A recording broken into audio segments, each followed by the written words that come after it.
So we have I'm talking from the food lab there. So I'm literally just a walk away from you. So great. Yes, actually, Fernando was hoping that he was going to be able to do this in person and was going to have all kinds of goodies for us to sample. But I told him we'll have to bring him back in the spring. Yep. And unfortunately, our department chair, Dr. Britt Burton Freeman, will be unable to join us today. She's sorry, but she's looking forward to hearing the recording.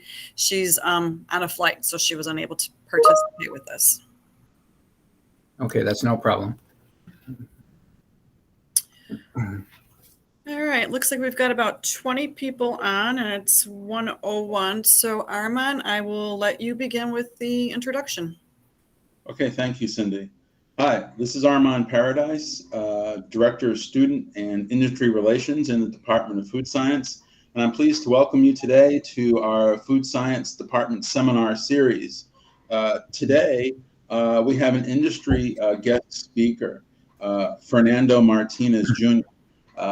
Fernando comes to us from Ingredion as a food scientist in the Sweetener and Technical Service Department within the group known as Pure Circle by Ingredion.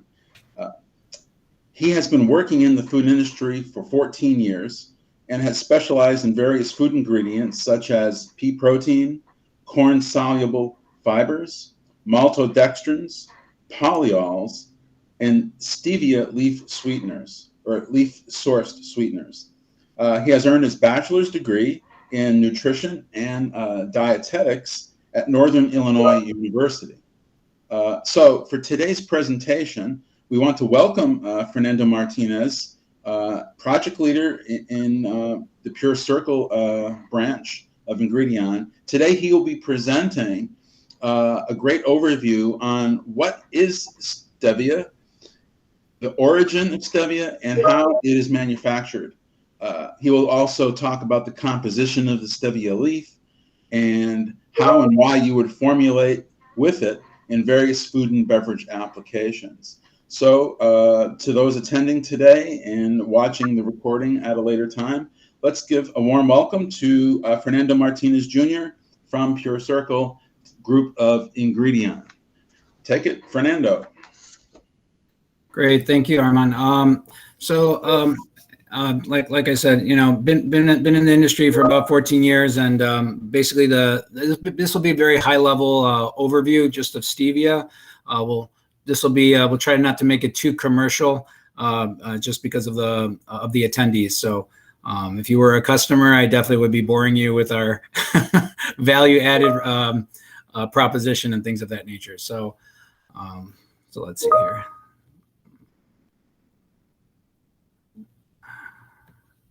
There we go.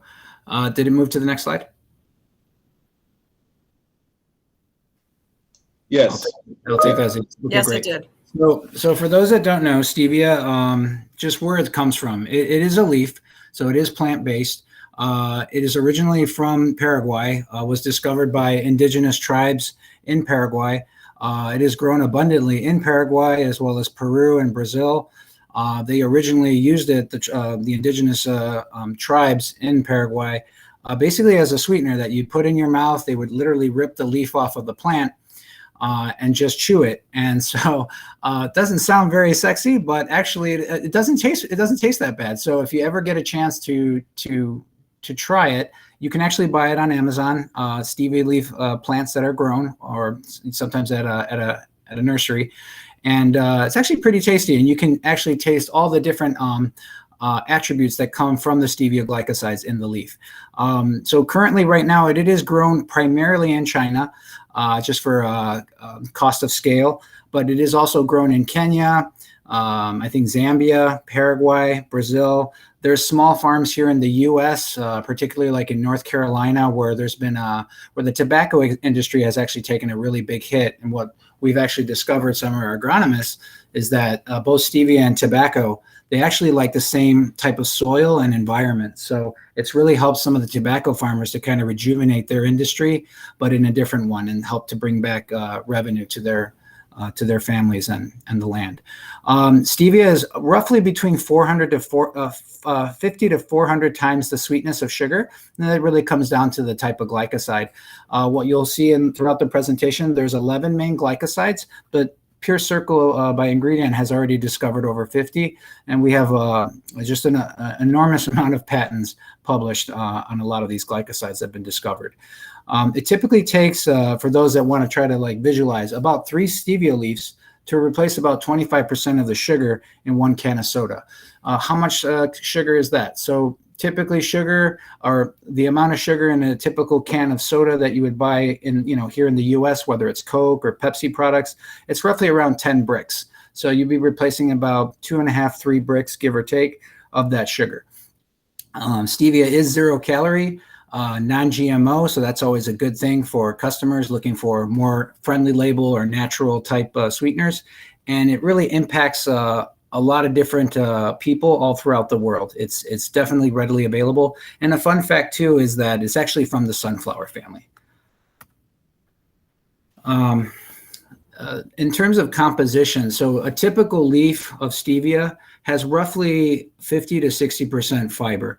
It's mostly like a methylcellulose type of fiber that can be extracted. We're currently right now not looking at that, but there's also some protein that's roughly about 20% of the leaf. There's also some antioxidant content in there, and it's primarily chlorogenic acid, which we actually have been able to successfully extract, and we're looking at doing different clinical studies on that and seeing what it can be used for and what value it can bring to customers. And then really the bottom part here is the stevia glycosides. This is where we really make our money and what we're really trying to harvest and extract out of the leaf. It's about up to 18% stevia glycosides, and from one competitor to the next, it could vary, and it really comes down to really the seedling. The type of environment that it's grown in will generate and affect the type of yield that you can get. So sometimes you can get just over 20%, which is really great. Helps with costing and things of that nature, and you get more product, more bang for your buck. On this next slide here, this is actually our stevia leaf. We have a patent brand called Starleaf. And so this Starleaf, as you can see in the green circle on the left, you have your protein, fiber, antioxidant, and stevia glycosides. So currently, like I said, we have over 50 that we have discovered as of today. Not all of them are currently being sold and used. We're still finding for some of them, what real value it can truly bring. So it's still currently, some of those glycosides are in the innovation stage, not quite commercialized. But as you can see here on this little dark forest green fan, you can see here is that we have Reb A. On the bottom, you have stevioside, which are primarily the 2 main glycosides that make up more than half of it. And then you have in the middle here, in the light green, Reb M and Reb D. And these 2 glycosides are particularly of interest to all customers, because if you have tried stevia in a beverage or a pastry like 20 years ago, 15 years ago, most customers were using Reb A. Reb A delivers really great upfront sweetness. However, it brings a lot of baggage in your palate, tends to give a lot of metallic and bitter aftertaste, and it tends to linger sometimes depending on how much you use. So Reb A is kind of limited in what it can do, but it is still a value-added product, and it can be used in multiple uses. And then you can see here on the right in green, we have a column here kind of showing you some of the other glycosides.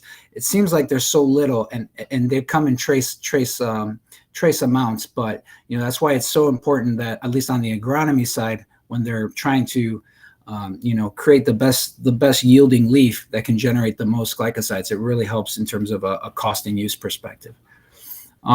Next slide here is we'll go into like the main glycosides, what most people are using in the industry. So as I said before, stevioside and Reb A, which are the top 2 rows on the top, you can see here it's roughly 75% of the total stevia glycoside, which is the TSG. That's a typical acronym that is used in the industry. Typically, by law, at least in the North American region, to sell a stevia as a sweetener, it has to have a minimum of 95% TSG. Some other countries, it's a little bit lower, depending on the country and its leniency. And then usually in the US, anything below 95 can be labeled as a natural flavor. And we'll get into a little bit more of that throughout the presentation. But as you can see here, stevia side, Reb A, typically around 150 to up to 400 sweetness power. On the middle two columns you see here, there's a R1, R2 group. We'll get into more on that later, but basically these are the two hydrophilic units that you'll see later in the structure of the stevia backbone. These are the water soluble portions of the stevia glycoside, and are really what are going to attribute to these general properties that you see on the right. So like for stevia side, very astringent, has some moderate sweetness. Sometimes it has a delayed bitter lingering effect. Reb A, for example, very sweet up front, but it has a bitterness that tends to increase as you use higher and higher dose levels. And I think Reb M is here at the bottom. This is a really value-added glycoside. Is very powerful in sweetness. It tends to kind of delay a little bit, but as it builds in your mouth, it gets sweeter and sweeter. So it almost behaves as sucrose, or it's like sort of like a bell-shaped curve, which you'll see later. It kind of builds in your mouth, and then it sort of dies down, kind of like a roller coaster ride. So here it kind of shows you a little bit in a bigger zoomed view is the stevia glycoside itself. So it's a diterpene structure. It has a three ring structure, and then every stevia glycoside has a R1 and R2 unit on both ends. And those R1, R2 units are typically what are going to attribute to the unique attributes of that product, whether it's going to give you an upfront sweetness, or it's going to give you sort of a licorice taste, or sometimes we have glycosides that will give you a cotton candy flavor, or help to enhance cocoa notes. And you'll see a little bit of that later in the presentation. And then, as I was mentioning before about flavoring, you'll see too is that we're kind of a unique supplier in that we don't just offer stevia as a sweetening aspect or a sweetening solution. We also use it for flavoring. And so there's an organization called FEMA that does regulate natural flavors that are sold typically by flavor houses. So think of like Givaudan, IFF, Firmenich. Some of these companies are our customers because we sell our glycosides to them so that they can make their own flavor solutions to their customers. But these, some of these, we have some unique glycosides that can help, as I said, attribute to say like vanilla enhancement, cocoa enhancement, or something that can actually mask bitterness or enhance the dryness in your mouth. Why would you do that?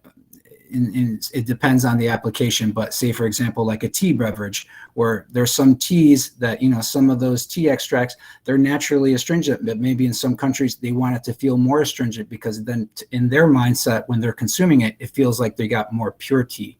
So it's sort of like, it's kind of psychological, but it just, it'll vary from market to market. And then on this slide here, it's just kind of giving you a more, for those that are like chemists, I'm not myself a chemist, but you can see here, these are two examples of typical glycosides that are currently sold in the market. The one on the left is rabodioside A, what we typically just call Reb A. This is the one of the glycosides that are in most abundant in the leaf. And as you can see here in the red circles, just kind of showing you one of the R1, R2 groups that's hydrophilic. That typically it's mostly a glucose unit, or it could be a chain of glucose units, or sometimes it could be a xylose sugar or a rhamnose sugar. As you can see on the right, rabodioside C has a rhamnose sugar. Rabodioside C typically can have some different sensory properties in comparison to Reb A. Reb A is typically known for just delivering upfront sweetness. And those R1, R2 groups that are in red in the circles are your hydrophilic components. And then that three-ring structure that you see in the center of that long chain is your hydrophobic component. So stevia is actually, for those that are chemist buffs or majors, as you can see, it is actually a surfactant. So if you ever just took some stevia and just add it into water and run it through some high agitation, you'll notice that it actually will foam and encapsulate some of that air and create a lot of foaming. So that's typically not something that is useful in the processing side when making beverages, but in some cases, sometimes you do want some foam in your beverage or product. Next here is just a quick slide on stability. This is pretty important too, because every customer always asks, how stable is stevia? And so stevia, typically on average, it can last as little as 2 years at ambient temperature in powder form, or sometimes as much as 5 years. Stability wise, from a pH standpoint, it's usually between 3 and 8. But we sell a lot of stevia into the carbonated soft drink industry, and usually those pHs tend to be a little bit lower than 3. They tend to be around 2.5, 2.8, around that range. Temperature-wise, stevia actually really loves heat. And so it's very heat stable. We've done a lot of great studies with stevia, putting it through really intense, rigorous environments, such as sterilization temperature, which you wouldn't typically do, but we've been able to show at 20 minutes hold time for 119 degrees Celsius, there was no degradation or interconversion of the glycoside. So basically, in a nutshell, there was no breakdown of the purity of that TSG content in the glycoside. So very, very heat stable, and also has good photostability. So we found that some of these glycosides, for example, like Reb A, there's no degradation if it's exposed to light for significant periods of time. So, and we did a study for 2 weeks to direct sunlight. So that can be a plus, especially if you have, like, say, you see beverages that you shop for at the store. Some of these beverages, they're sitting on the shelf, the light is on in the store, and even the regular LED lights, they're very intense and very destructive to the color that's added into those beverages. So sometimes you can see some fading that occurs. So typically the joke that we always say is like, hey, if you're going to buy like a bottle of oil or a drink, grab it from the back of the shelf, not just because only for the best by date, but also because it's been less exposed to light. So next we'll talk about is digestion. So for those that are really into the nutrition piece of it, this is a very quick overview. Typically, when you consume anything with stevia, in most cases, it's a beverage. It's used in such low amounts, and so we're talking like on average 400, maybe 500 parts per million. So that would be in percent, 0.05% in a formulation. So typically, after you swallow it, you consume it, passes through the esophagus, goes through the stomach. When it reaches the upper GI tract, nothing really truly happens. So the stevia glycoside doesn't actually start the digestion process. It'll pass right through the colon. And from the colon, that's where actually the fun starts. So usually the glucose units that are typically on that R1 and R2 group, they start to get cleaved off by bacteria that's naturally found in your colon. Those glycosides then get fermented by that bacteria. And so once that fermentation is completed, there is some calories that are produced that your body can consume, but it's so insignificant because, as I said, you're typically using the stevia at such low levels. We're talking ppm levels of maybe up to 500. In some cases, it could be 700, but even at 1,000 ppm, you wouldn't even generate 1 calorie in finishing a whole drink. So there's really no nutritional value that's given when consuming stevia. So that's kind of a plus because, as most Americans, we like to eat our calories as well as drink them. But, some people are also trying to look out, at least with their drinking calories, and say, hey, if I can enjoy the same beverage, instead of a regular Coca-Cola Classic and have a Diet Coke or something better for you, why not, right? So typically, those R1, R2 groups, they get cleaved off, they get digested in the body, and the impact on calories is very insignificant. However, what happens to that diterpene? So that steviol backbone, that what I mentioned before is hydrophobic, it gets modified and goes to the liver and gets converted to something called stevia glucuronide. And then from there, it just ends up actually just getting excreted and passes through the urine. So it never actually goes out the other door, it just goes through the urine. Very similar, not exact process pathway, but similar to like erythritol, which is a functional build-back ingredient that provides bulk and sweetness. Won't talk about that today, but that's also another ingredient that we do sell as well. So those that are circled in there in yellow, those are your R1, R2 groups. Those basically get digested and fermented with bacteria from the colon. So next we'll go into the processing side of things.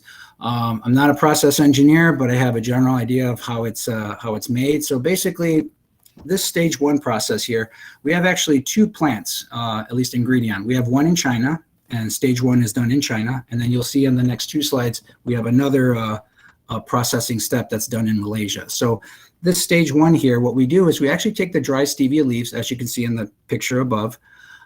We take it just as is. We run it through a water extraction. And so what does that mean? So basically, it's very similar to when you're like making your own tea at home. You take, your herbal tea bag or whatever, and you're steeping that leaf into the water, trying to pull and extract as much of the components that you want. And so after that extraction is completed, there's some spent leaf that gets filtered out. That's in the picture in the middle, the kind of darkish green leaf. Those are the unwanted components of the leaf. And then after that filtration step, it goes through a carbon treatment. And so what the carbon treatment does basically is remove any organic residues. And then from there, we take it through an ion exchange column. And then there, it basically remove any impurities such as minerals, excessive calcium, magnesium, iron, things of that nature that could possibly, affect the overall taste perception of the finished product. And then after that, it goes through a resin for deabsorption. And then after that, it gets spray dried. And then once it's spray dried, you get this white powder that you see at the bottom. And all of our stevia glycosides are typically a white powder.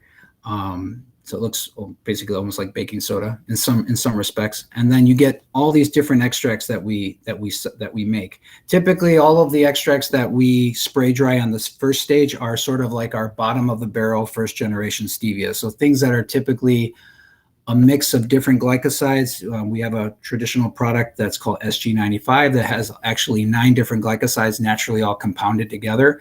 And then we have some low impurity Reb A products that are like generally up to 70% purity. So on the next stage, that what you'll see here on the right of this next slide, we take this product, this starting material that we call, over to Malaysia. And then we go through another extraction process where it gets crystallized. We run it through a centrifuge. It gets dried. We try to pull all the water out as much as possible. And then what we get is a more higher purity, more value added product called Rebaudioside A. So as I mentioned before, Reb A, a very high yielding product, definitely in demand, used in tabletop, beverage, in just about every application you can think of.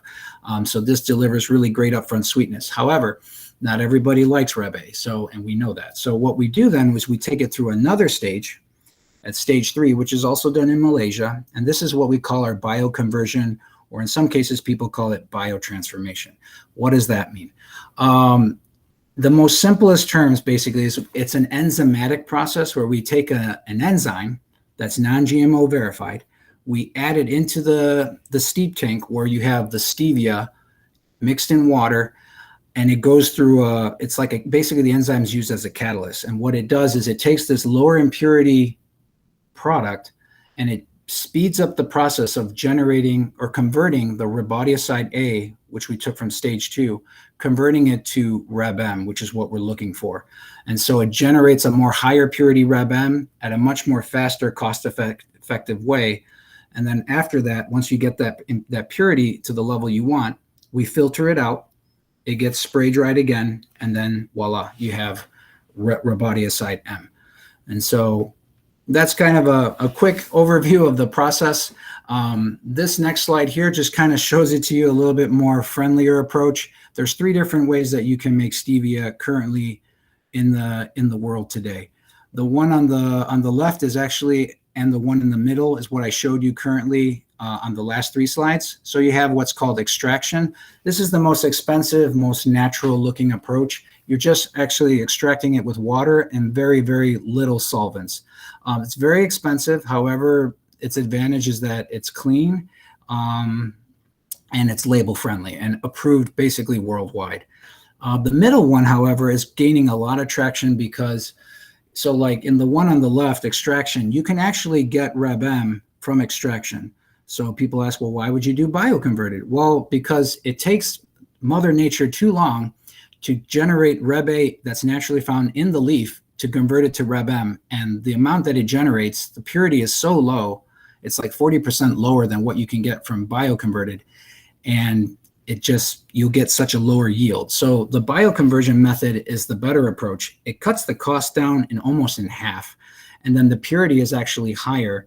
So typical Reb M that we make from extraction can be roughly around 80% purity, whereas the bioconverted is around 90%. So what does that mean? That means basically pound for pound, when you're working with both products, you can actually use about 25% less of the bioconverted Reb M, which is already half the price of the extract version, and you basically use a little bit less, and you can save even more money using the bioconverted. So most customers, at least in North America, are going with the middle approach. However, we now got a new method that we can use, and it's been around for many years, but it's now come to full scale. It's commercial now, and we are just launched it this year. It's fermentation. So think of like when you make beer, you make kimchi, sauerkraut, anything that goes through a natural fermentation. Even erythritol is one and only polyols or sugar alcohols that's made through fermentation.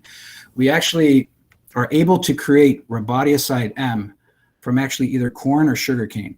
We use sugarcane, at least ourselves, but in the US as well as in the world, corn is subsidized and grown in abundance. Corn is also used as a starting material. However, we, from a cost standpoint and from a labeling standpoint, we use non-GMO sugarcane from Brazil. And what we do is, not an expert in this part of the process, but we just basically take the sugarcane, we steep it through a tank and use a yeast that basically converts that starting material to the same chemical structure, which would be recognized as Rhodiocyte M, which is what most people are looking for. This is basically a fraction of the cost of what you would get from bioconverted. So why would you use it? Once again, it's clean, sweet tasting, just like bioconverted and even extract. However, it's at a fraction of the price. And so this is a product with the only limitation is that the way it's labeled on your finished product, it would have to be spelled out as stevia glycoside, which you'll see in another slide later. But some people are more open to this approach, especially like, say, the food service industry. What you'll find probably in the next 2 to 3 years, for those that like to, eat at McDonald's, Chick-fil-A, you name it, all the major restaurants in the country, you're going to start to see more beverages that are going to start to be sweetened, not with sucralose anymore. They're going to be sweetened with stevia, because people are looking for better tasting, better for you ingredients that can deliver the same performance, if not better. So you're going to probably see a lot of this last type of stevia being sold in the market. And this right here is basically our portfolio from Pure Circle. We have 5 different families. We have, starting from left, we have our flavoring systems that they're stevia glycosides that come from the leaf, but they're all FEMA regulated. And what they do is they don't really bring a lot of sweetness to the table. They're basically FMPs, which stands for flavor modifying properties. So they're used similar to what, like, say, a company like Givaudan or Firmenich that just sells flavors helps to bring customers flavor enhancers. And so we actually are one of a few stevia suppliers that can bring that to the table as well.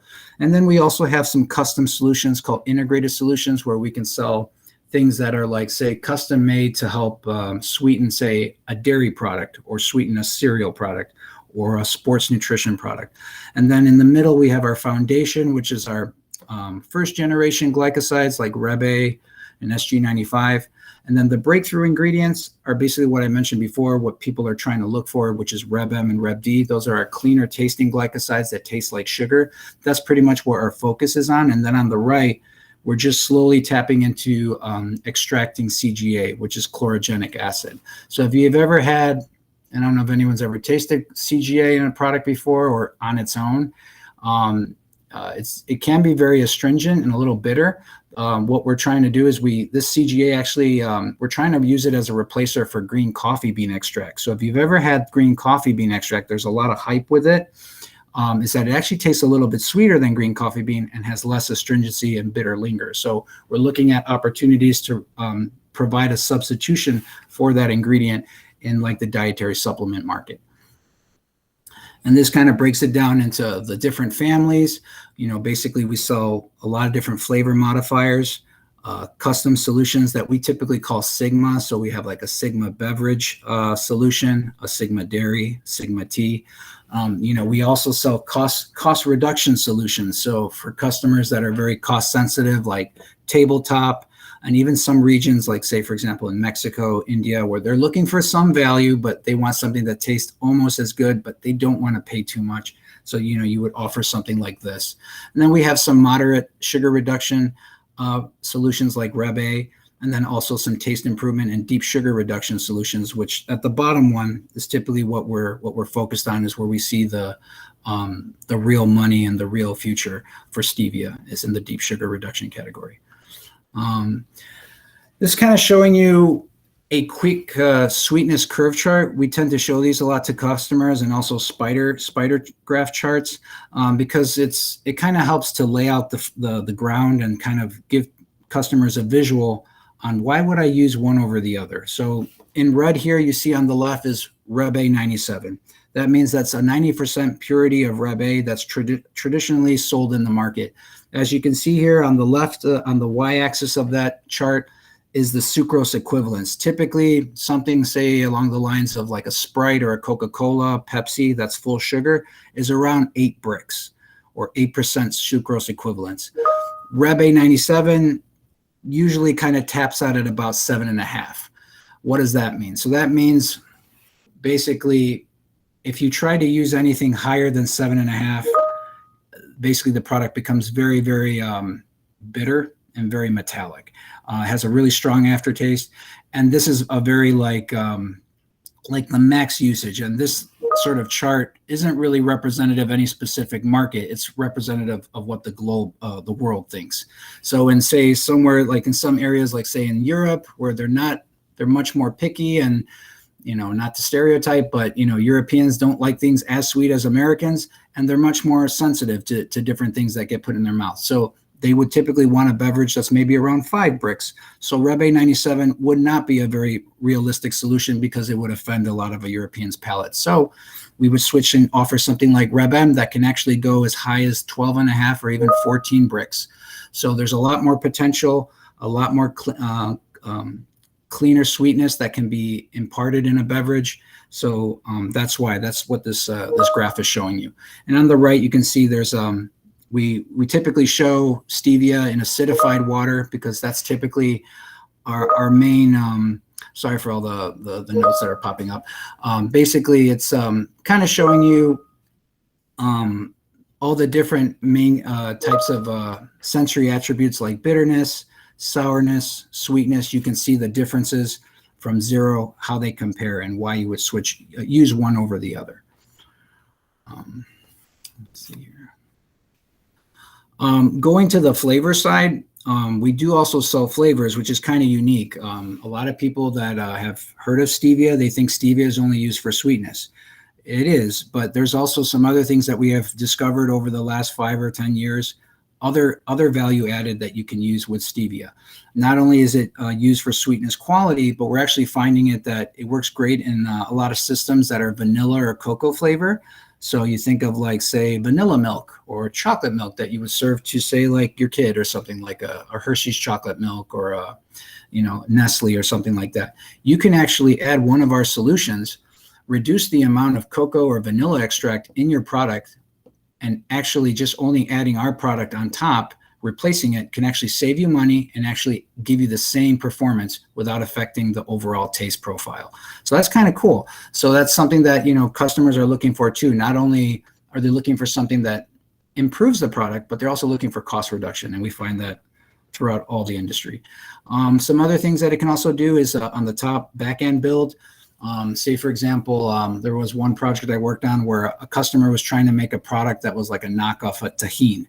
Tahine, for those that don't know, is it's a powdered spice blend that's typically popular in Mexico.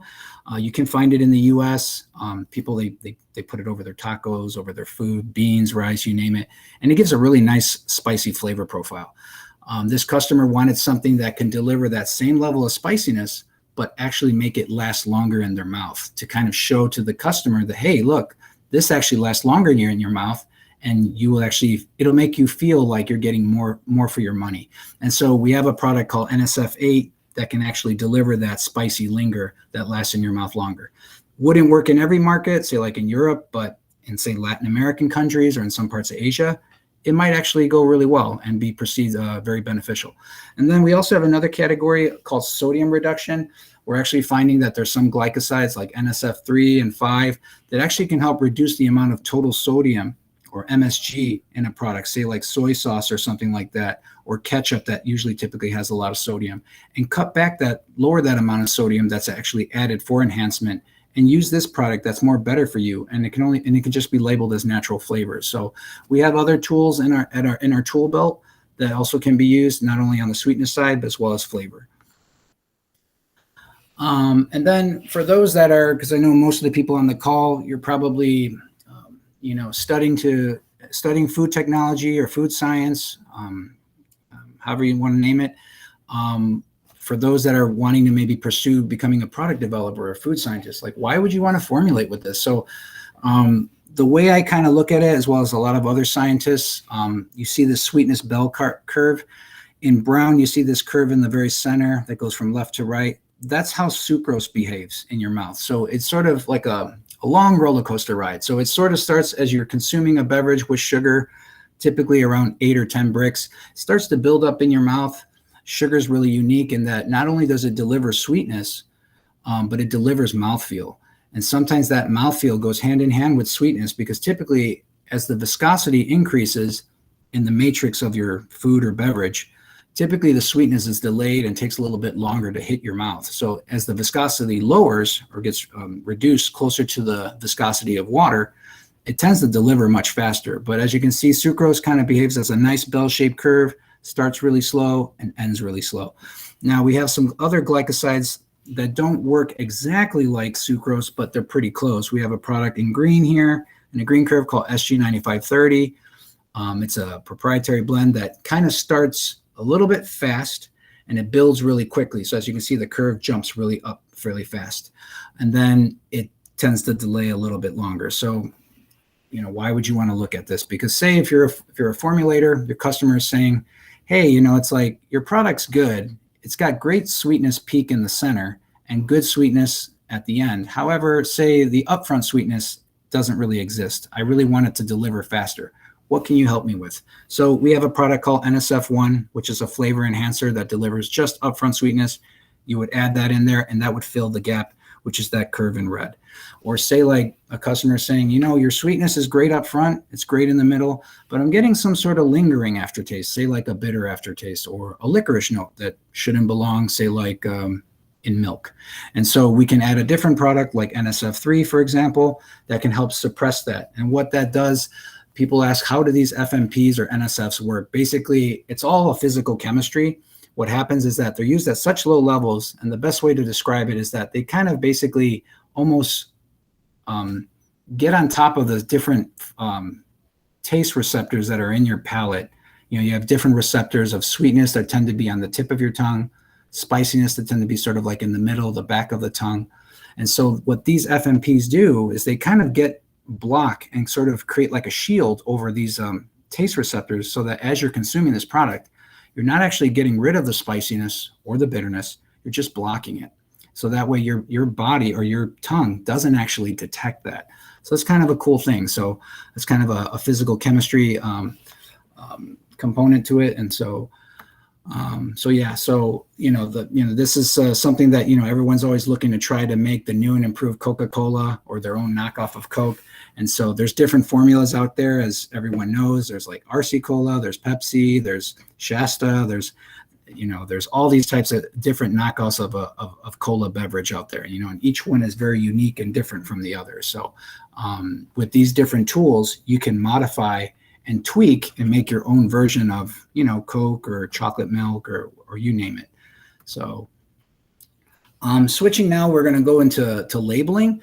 So just to focus, I won't go into too much detail on every column, but here in the green, since we're here in the US, this is kind of just showing you the three different types of of glycosides. So we have, for example, we just use Reb M in this for example. So we have Reb M that's made from extract, so directly from the leaf, using just water and very little solvent. And then in the middle here, we have that Reb M that I mentioned to you on the stage 3 slide, where it's used with an enzymatic process to help generate a more higher purity. This is kind of showing you the different labeling, how it changes. So typically the one on the left here, most people, if they're going to buy Reb M from leaf, they'll use the stevia leaf extract label because it's the most ideal. And the one in the middle, typically it would be called stevia leaf sweetener. However, we have customers that say they don't want to use the word sweetener because it sounds like sugar or sounds something caloric. So it's very hard to teach and educate customers sometimes, because you tell them, well, the nutritional fact sheet says it's 0 calorie, but it's just more of a labeling law thing that we can't control. It's all controlled by the FDA. So we have to follow the rules and the guidelines. And so with this particular product, we call it stevia leaf sweetener. And then the one in the far right that I mentioned, that's done through fermentation with yeast, that one has to be spelled out the old-fashioned way. So it has to be spelled out stevia glycosides, and then in parentheses you would put riboside M. Doesn't sound as attractive. Even for those in the food industry, you would know what that is. But for an everyday consumer that's just there, wanting to enjoy a beverage, they might look at that and be like, what is that? Is that safe for my body? People would question it. And so, and the guidelines are different from country to country, as you can see. Last, we'll go into, so the last part of the presentation is sustainability. So in a nutshell, won't bore you too much with the sustainability piece, but for those that are really interested, you need a much less piece of land to generate stevia, whereas for a regular sugar farmer that needs to grow either sugar beet or sugar cane, or grow corn in order, and then turn that corn into high fructose corn syrup. So typically you have a less carbon footprint. You don't need as much terrain or ground to grow the same amount of stevia to sweeten all the products in the world as you do with, like, say, sugar or high fructose corn syrup. And because you're using less land, you basically naturally will use less water. So these reports were done by a carbon study back in 2015. I was not part of the study, so I couldn't really go into too much detail, but basically you use roughly 80% less water compared to most natural sweeteners, like sucrose, beet sugar, cane sugar, things of that nature. And so it's about 1/5 less of land. So that's always a good thing. See on the next slide here, kind of finishes off on, not only do you have a less carbon footprint, you use a lot less water. You are going to basically saving people in terms of their health, a lot less calories. Very good sustainable practices. Pure Circle has actually relationships with over 2,000 farmers. So what's really cool about us is that we're actually the only vertically integrated supply chain stevia supplier in the world. So what does that mean? We own everything from the start to the finish. Whereas some of our suppliers, they don't own say the seedlings like we do. We actually have our own seedlings, or basically our own stevia seeds, that we, through an agronomy program, we're able to create the best breed of stevia. And so that gives us the best bang for buck. Whereas other suppliers, they just basically buy in the open market and just hope to God that they have a product that's consistent batch per batch. And so the only thing we don't own is the actual farm. So what we do is, through our agronomy program, we actually teach people that own these farms, whether it's in China, Paraguay, Kenya, you name it, Brazil, we teach them how to get the greatest amount of yield so that they can get paid the most amount, because we basically pay them on the yield that they can produce for us, and then that yield basically in turn delivers us a higher revenue for our business. So a lot less land, a lot less bio waste. So it is definitely a win-win for both your health, for the environment, and for those that are really into making the world a better place. It's definitely a good thing. And with that, that's kind of the end of my presentation, and I'll open it up to any questions.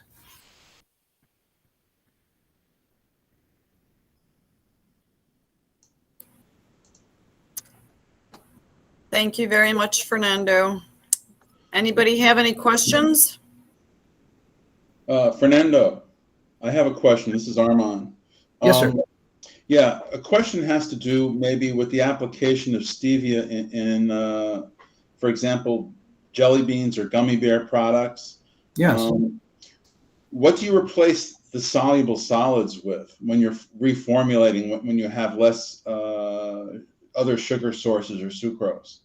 That's a great question. So yeah, you can't replace it with air, right, Armand? So you need something in there to create sort of the bulk. We do also sell that too. So the typical solutions that are commonly used are sugar alcohol. So think of, from a price standpoint and availability, probably sorbitol and maltitol. Maltitol is almost 1-for-1 the same level of sweetness as sugar. So you wouldn't really need a whole lot of stevia in that perspective. But for, say, a customer that didn't want to spend higher price on maltitol and wanted to go on the cheaper side, you would buy sorbitol. And so you would probably need a little bit more stevia to kind of help bridge that gap and give you that 1-for-1 sweetness that you're looking for. So yeah, great question. And there's other bulking agents too. There's fibers, different types of fibers that are sold as a syrup, like agave syrup, inulin. Trying to think what else. Even some corn soluble fibers. There's some unique corn syrups out there that not only ourselves but other competitors are making, that where it's bringing in the carbohydrate component but not the added sugar component. So it's a much more lower level of the DP1, DP2 component that tends to give you the fructose and glucose molecules in that product. So yeah, great question. Yep. Thank you. Yep.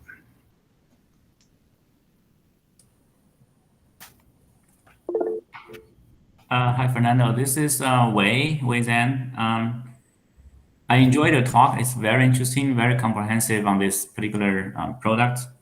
My quick question is, you mentioned the seed and the breed for this particular plant. I wonder how many genetic modification has been done to kind of improve the yield for this particular plant, or is just a natural kind of breeding process? That is a great question, Wei. I don't know if I have 100% the entire answer. What I can say, at least only can speak for our business, we don't do any GMO, no Monsanto magic, if that's what you're asking. So we stay away from that. And the whole reason behind that is just because we want to maintain the integrity of stevia. We don't want to confuse people saying like, hey, there's this one type of stevia, stevia A, that's very pure. It's made from the leaf. And then you have this other stevia, which actually I already showed you in that processing slide that showed the 3 different ways. It's already actually confusing now because people are saying, is the fermented version of stevia really stevia? If you ask the chemist, they would say yes, because if you look at the structure, it is exactly the same. However, the starting material is not.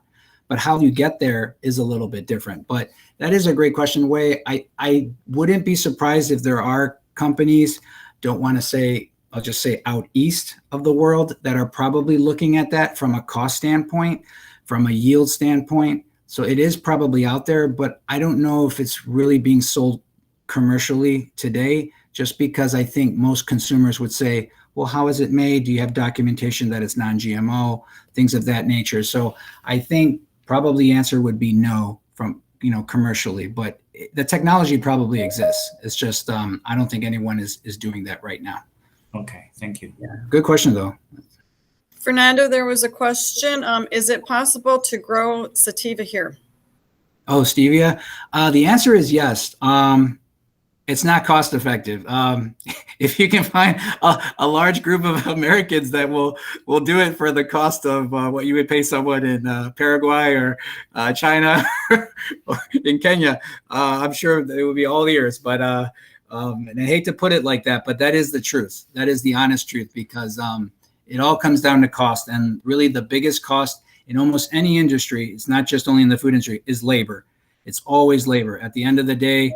And so, like here in the US, we can produce high fructose corn syrup at a very cost effective price because, the corn one is subsidized. There's a lot of protection by the government, and it can be made in large quantities, so, for us, for example, for those that want to know a fun fact, Ingredion can make on average 1.5 to 2 million pounds of high fructose a day. And that's just in one plant in the US.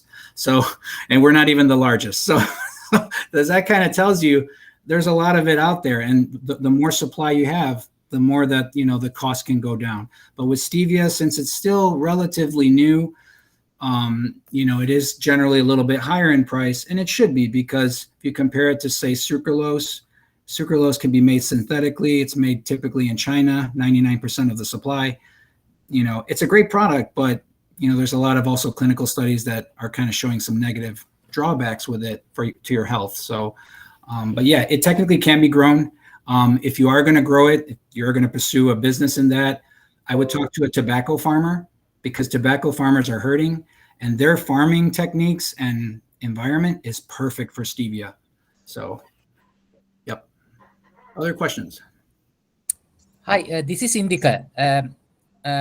A great presentation, Fernando. Thank you. A lot of information, and I really enjoyed your presentation. And so my question is that you actually brought up that safety concern, human health.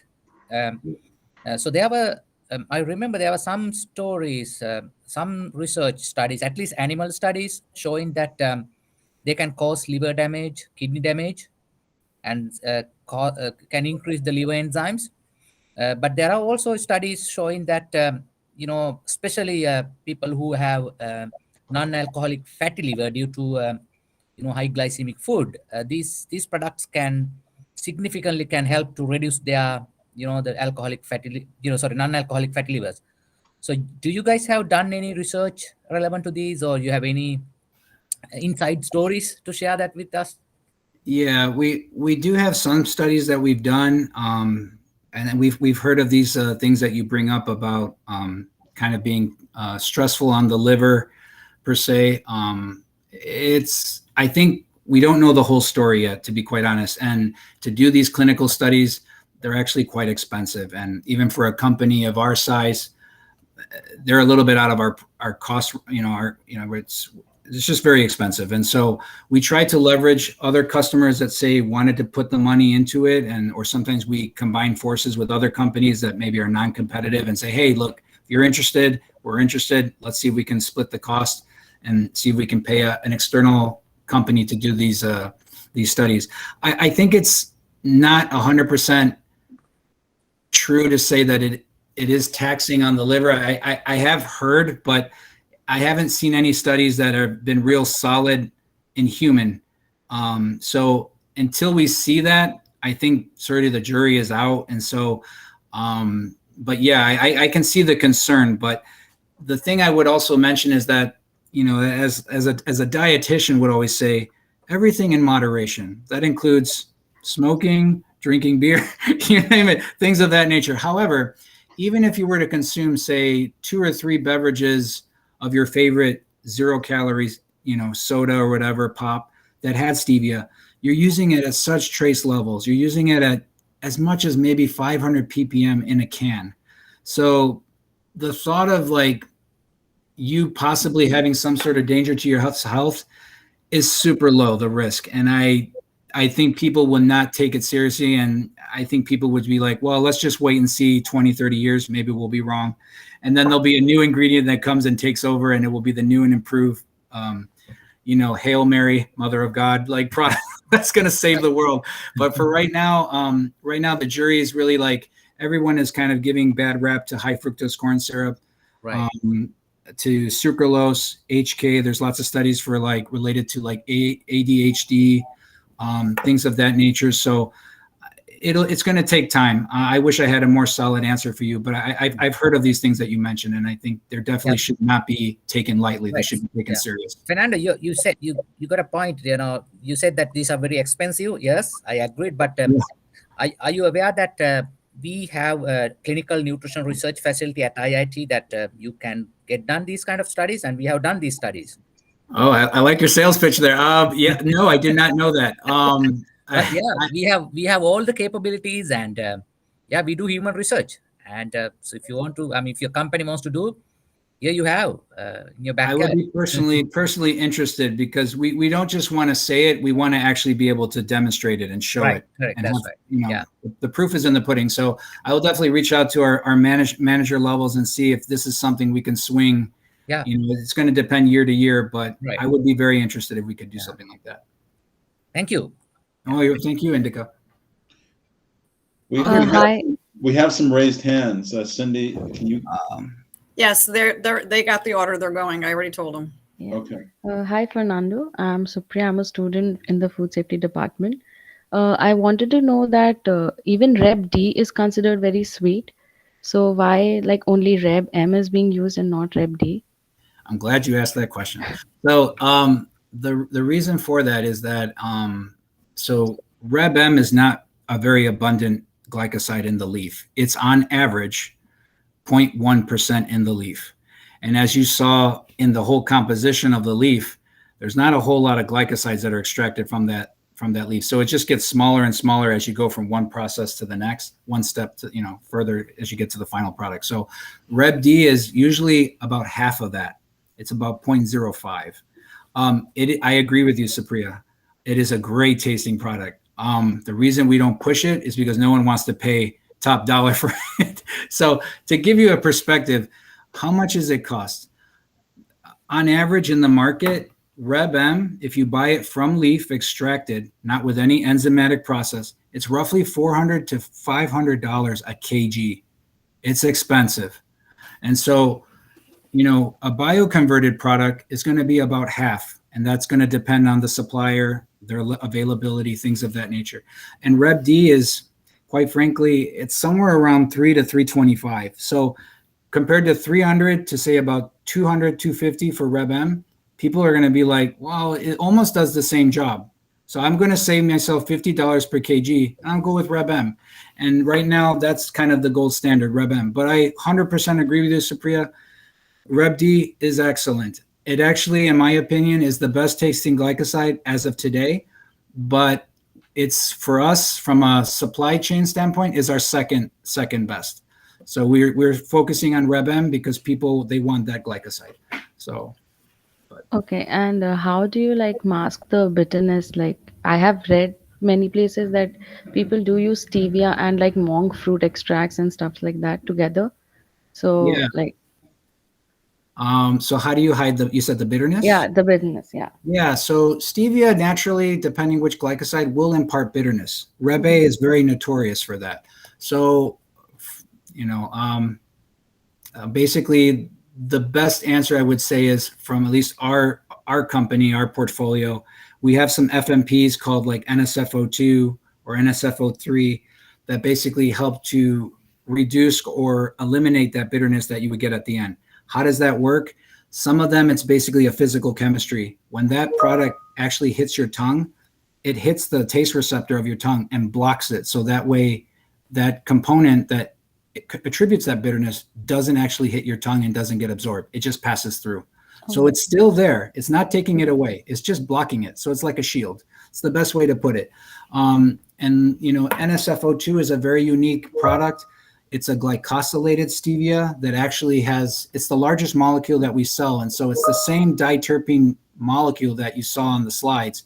But the R1, R2 units are these very long chains of glucose. It almost looks like amylopectin. It's just very branched, very big.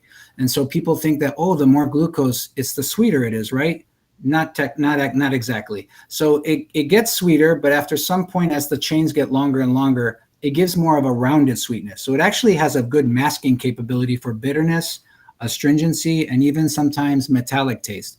So it's a very unique product. So it has some level of like dextrins as well in the product too. So, yep. Yeah, thank you. Yeah, sure. Great questions. I like them. Michael? Hi. So my question is kind of similar to. Can you speak up, Michael? It's hard to hear you. Sorry. Oh, wait. Let me change my mic.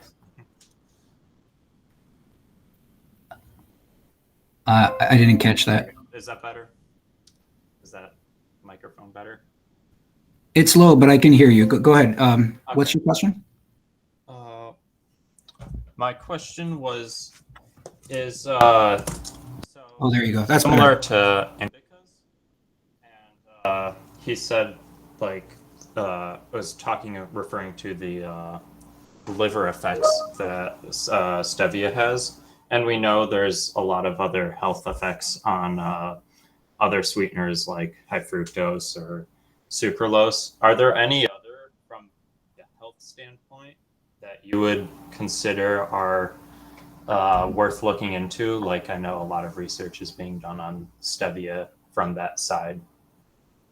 I think from what I know, my limited knowledge of everything that's out there, I think the one that maybe could be more susceptible and probably needs a little bit more study on is on erythritol.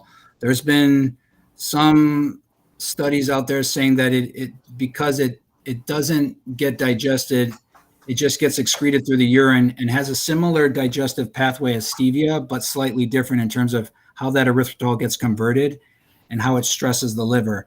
I think erythritol would probably be a good product that should be studied more, and its effects on liver, because although it's clean tasting, it's healthy from a calorie standpoint, if your body doesn't excrete it, especially through the, not through urine, but through defecation, if you don't excrete it, who's doing the job? Some organ in your body, more than likely it's the liver, because it's a very large organ and it goes through a lot of stress.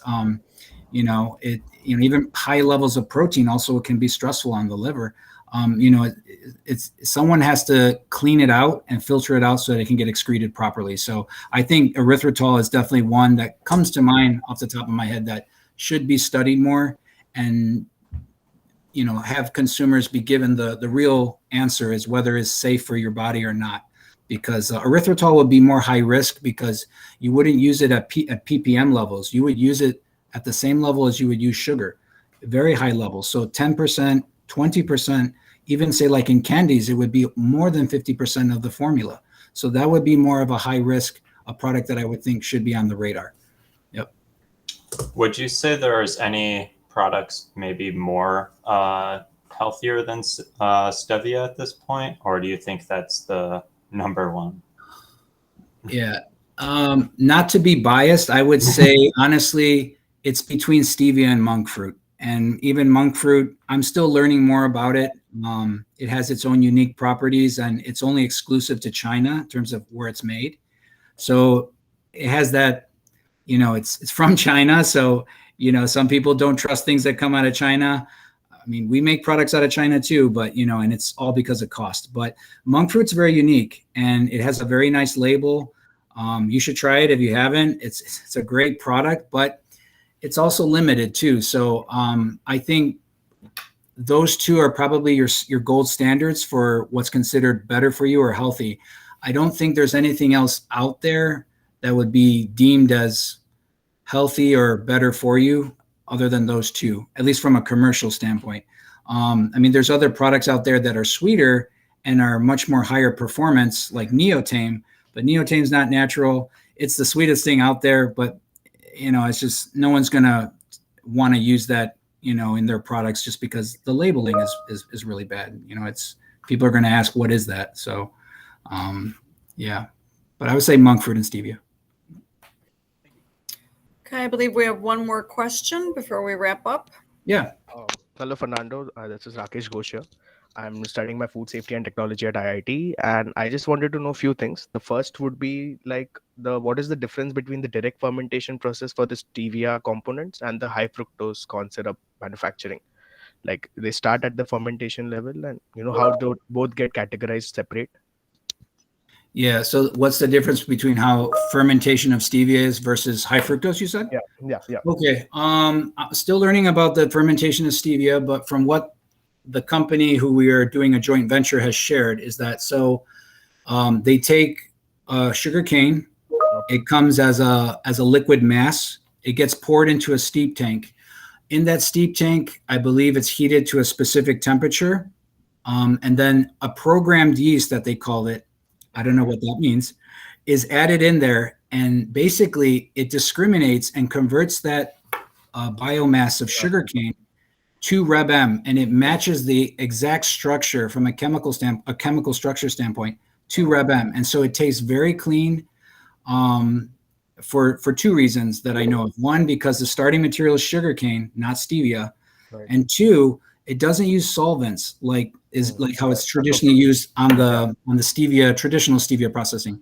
High fructose corn syrup, however, a little bit more knowledgeable on that. We take number 2 dent corn. It's a specific breed of corn that's made mainly in the U.S.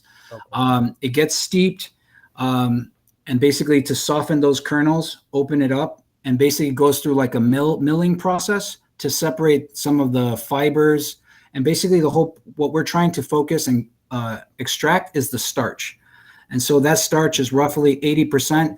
And then that starch becomes sort of like a slurry. It goes into a steep tank as well. And then we add enzymes, typically enzymes that are going to be like amylase and some other enzymes that are approved, of course, by the FDA that focus on breaking those large carbohydrate units into smaller glucose units.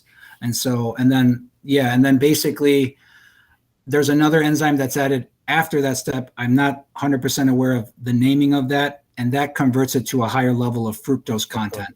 Yeah, and every competitor does something a little bit different. Usually it's always through enzymatic process, but sometimes some companies will blend a higher amount of fructose content with a lower amount of fructose content that has higher glucose and make a blend that basically generates high fructose 55.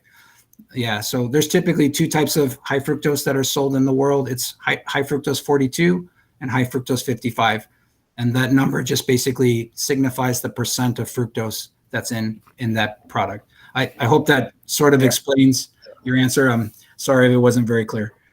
So the programmed yeast which is getting used for the direct fermentation will also have a non-GMO tag, or it will have a different label kind of a thing? We're still investigating that, Rakesh. We just had a joint venture with this company about 4 months ago, and it's not very clear. And so our customers are asking, well, this company that you're working with says you can label it as sugarcane Reb M.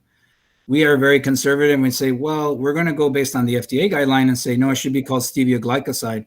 But they haven't given 100% full clarity on the yeast, but it is a yeast. But when they say programmed and, they don't want to specifically spell out how it's made, it kind of concerns me. But there's no residual of it once it goes through like, on the C of A, it's clean. There's no residual of it. So it's technically can be called non-GMO.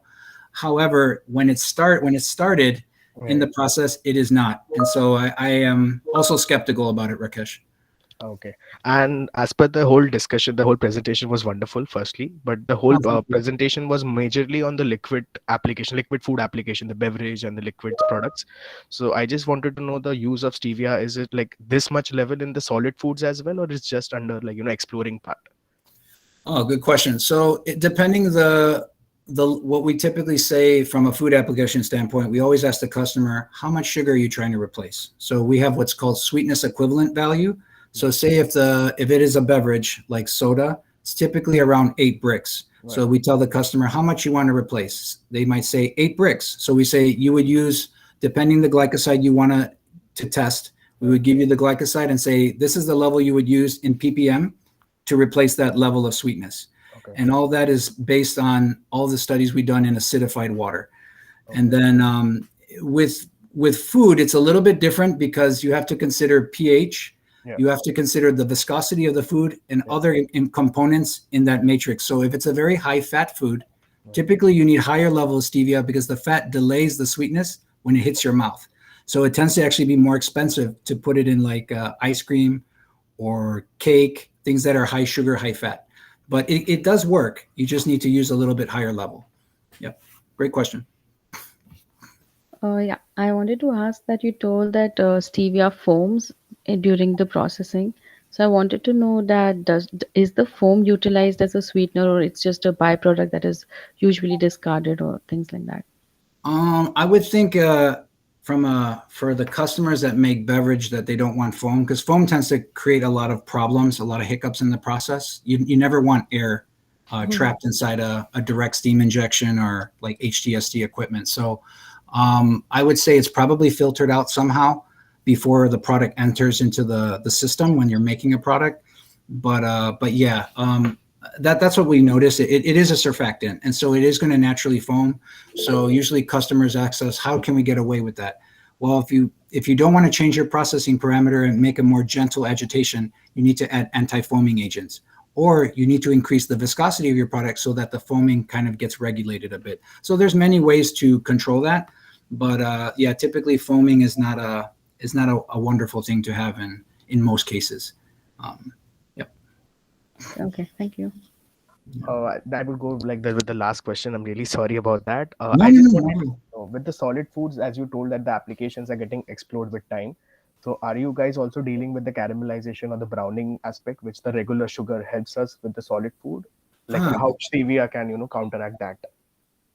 Yeah. So when you're switching from sugar to stevia, you're asking how do you get the caramelization, the browning? Yeah.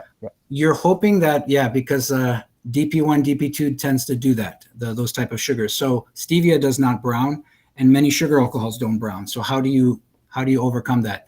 Typically, you try to add some bulking agents that will impart those, will behave and impart those caramelization effects. Stevia is not obviously a solution that can do that. So we tend to maybe work with some fibers that maybe have some DP1, DP2 content in it. Inulin can sometimes behave a little bit like that and impart, but it doesn't work the same. So sometimes, yeah, that's a really good question. I work more on the beverage side, not the bakery, but you definitely would want to replace at least a portion of that sugar with a product that would impart some of that browning characteristic that you're looking for, because that definitely is a wonderful thing to have in bakery. So a great question. Thank you. Anything else? Like I said, I'm not in a rush. I love the questions. I wish some of my customers would ask questions. They're so secretive, but yeah. But this was really great. I hope that be more than happy and interested to try again, and be happy to participate and do a different topic if there's more focus on application. That's my area of expertise, not really processing or agronomy.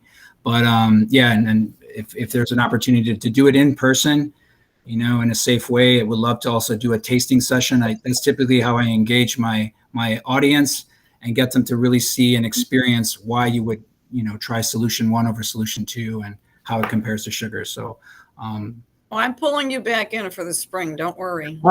okay. Yeah. Yeah. So, but really honored, and thank you so much. If you have other questions, Cindy has my email. Cindy, please feel free to share it with all the attendees and everyone at IIT. And I'm very interested to hear about, we'll look into the possible clinical studies and research.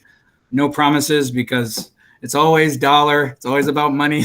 Oh, absolutely. I'm always interested, but sometimes people don't want to listen to me. So it's okay. Right.